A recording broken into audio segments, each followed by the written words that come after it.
Salam sejahtera Malaysia, terima kasih kerana menonton video-video dalam channel ini. Sebelum kita mula, jangan lupa untuk tekan tombol subscribe, share, like dan komen. Let's go! Salam sejahtera dan salam perpaduan kepada seluruh rakyat Malaysia dan pendengar berita panas hari ini dipetik dari Malaysia Kini bertajuk Muhyiddin dipanggil SPRM, Nafi ditahan di Padang Golf. Berita penuh. Presiden Bersatu Muhyiddin Yassin dipanggil ke Ibu Pejabat Suruhanjaya Pencegahan Rasuah Malaysia SPRM di Putrajaya pada jam 11 pagi esok. Muhyiddin yang juga bekas Perdana Menteri mengesahkan perkara itu menerusi kenyataan di Facebook susulan spekulasi dia akan dihadapkan dengan pertuduhan di mahkamah. Dia juga menegaskan laporan bahawa dia telah ditahan di Padang Golf hari ini adalah tidak benar.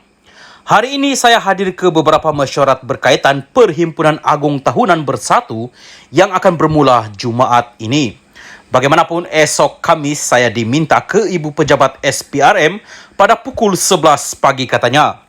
Sementara itu, Ahli Jawatan Kuasa Pemuda Bersatu Haris Idham Abdul Rashid memberitahu Malaysia Kini bahawa penyokong parti akan berkumpul bagi menunjukkan sokongan kepada presiden mereka esok. Kami baru saja dapat maklumat bahawa presiden kami akan dipanggil ke Ibu Pejabat SPRM esok untuk soal siasat. Kami jangka akan ada pendakwaan pada esok petang atau keesokannya Jumaat. Jadi kami sedang bersiap sedia untuk tunjukkan solidariti kami, katanya. Sejak pertengahan bulan lepas, beberapa pemimpin Bersatu telah dihadapkan ke mahkamah. Pada 21 Februari, Ketua Penerangan Bersatu ketika itu Wan Saiful Wanjan berdepan dua pertuduhan meminta dan menerima rasuah RM6.9 juta pada 2022. Beberapa pertuduhan juga dikenakan terhadap timbalan Ketua Bersatu Segambut Adam Radlan Adam Muhammad. Menurut SPRM, pertuduhan-pertuduhan itu berkaitan skim Jana Wibawa, inisiatif untuk mempercepat penyampaian projek bagi merangsang pemulihan ekonomi selepas COVID-19.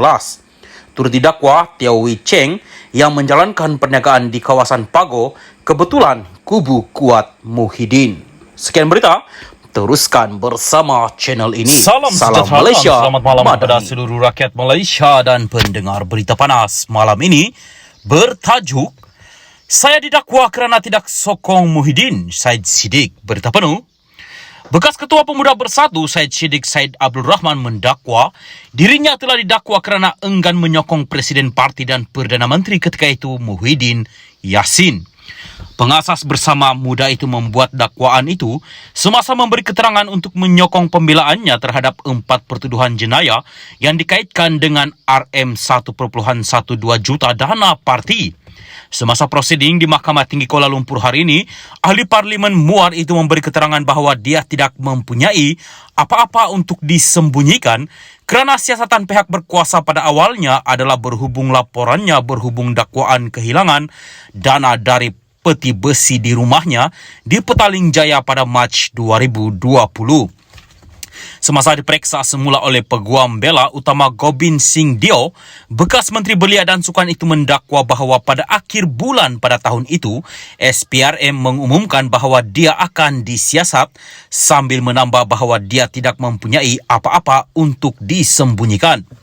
Gobind, dalam akaun bersumpah kamu, pendakwaan mencabar kamu dengan mengatakan bahawa kenyataan kamu dibuat selepas berfikir semula. Adakah kenyataan kamu itu dibuat di mahkamah mengenai pertuduhan yang kamu hadapi di mahkamah benar? Syed Siddiq, memang benar yang Arif. Sehingga hari ini, saya masih ingat saat ketika ia berlaku. Minta maaf.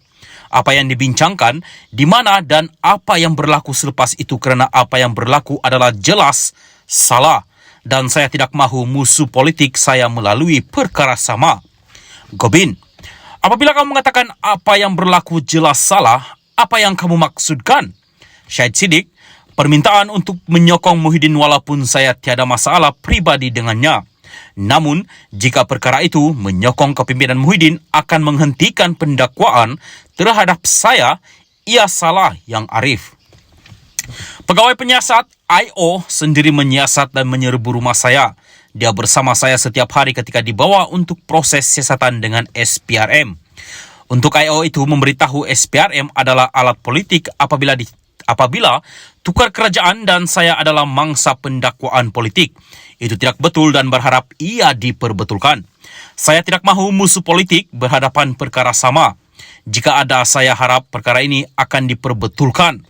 Gobin, apa yang dirujuk sebagai salah ialah tuntutan yang menyokong Muhyiddin Yassin. Jika tidak, pertuduhan akan dikenakan terhadap kamu. Itu yang awak cakap. Setakat yang kamu bimbangkan, itu salah.